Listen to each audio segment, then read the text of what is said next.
تو حکم یہ ہے کہ پھر وہ رونے جیسی شکل بنائے. اچھا آج کل زیادہ تر افراد کے ساتھ، کچھ افراد، زیادہ تر تو کہنا غلط ہے، کچھ افراد یہ ٹرینڈ بڑھتا چلا جا رہا ہے کیونکہ حالات، واقعات، گھریلو ماحول بھی ایسے گھروں میں نہیں رہے ہیں، ان کو رونا نہیں آتا، وہ بیٹھے ہوئے بس رونے والوں کی شکلیں دیکھتے رہتے ہیں.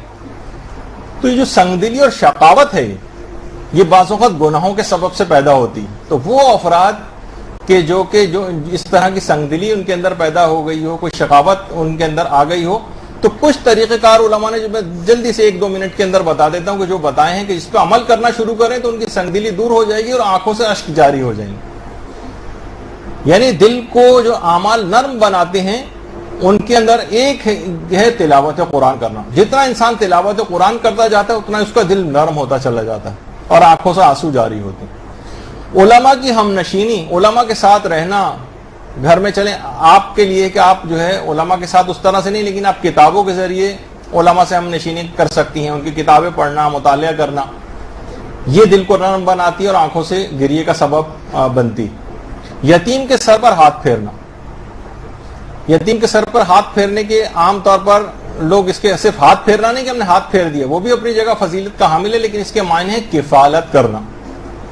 کوئی یتیم ہو اس کے کفالت کریں، کسی اس کو پڑھانے لکھانے میں اس کی کوئی مدد کر دیں، اس کی فیسوں کو بھر دیں، اس کی اور چیزوں کا خرچہ اٹھا لیں.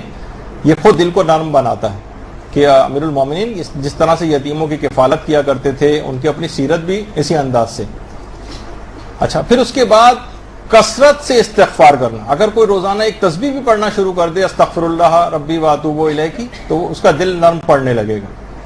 کیونکہ استغفار کرنے سے، استغفار کو کہا جاتا ہے ربڑ کی طرح سے، ربڑ جس طریقے سے وہ آپ کے گناہوں کو مٹاتا چلا جاتا ہے، جتنے گناہ ہو استغفار کی ربڑ اس کو مٹاتی چلی جائے گی. اسی طرح سے کم کھانا، کم بولنا اور کم سونا یہ خود دل کو نرم بناتا ہے، اور زیادہ کھانا، زیادہ بولنا اور زیادہ سونا دل کو سخت کرتا ہے. تو اگر یہ 3 چیزیں میں انسان کمی کر دے، بولنے، کھانے اور سونے میں، تو اس کا دل نرم پڑتا ہے اور آنکھوں سے آنسو جلدی رواں ہوتے ہیں.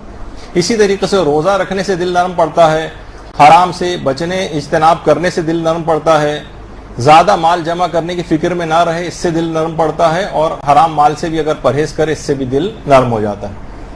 اچھا اب رونا اگر کسی کو نہیں آ رہا ہے تو حکم ہے کہ رونے جیسی شکل بناؤ، اس پر بھی ثواب مرتب ہوتا ہے. وہ جو جملہ مشہور ہے نا کہ من بکا و ابکا و تباکا وجبت لہ الجنہ، جو احادیث کے اندر بھی یہ چیز آئی ہے. روئے یا مثلا رونے جیسی شکل بھی اگر بنا لے تب بھی اس کے اوپر جنت واجب ہو جاتی. تو